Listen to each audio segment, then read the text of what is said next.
Una veglia di preghiera nella chiesa dedicata a San Michele per cercare conforto a un dolore grande e inspiegabile, la morte di Azzurra Breda. L'appuntamento è per lunedì alle 19, quando tutta la comunità di Sant'Angelo di Piove di Sacco si stringerà alla famiglia della giovanissima, 13 anni appena, spentasi la mattina di San Silvestro nella rianimazione della pediatria dell'ospedale di Padova per una polmonite fulminante.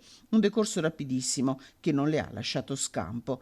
In ospedale era arrivata 3 giorni prima accompagnata dai genitori. Le sue condizioni avevano consigliato il ricovero, ma dal reparto la tredicenne era stata trasferita ben presto in rianimazione. Sul corpo della piccola Azzurra Breda è stata disposta l'autopsia, un esame da cui si attendono le risposte a una morte che resta difficile da accettare.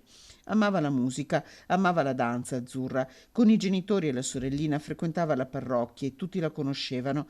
In attesa di conoscere la data dei funerali, lunedì insieme tutti proveranno a stringersi in un abbraccio a una famiglia che ancora non sa spiegarsi il perché.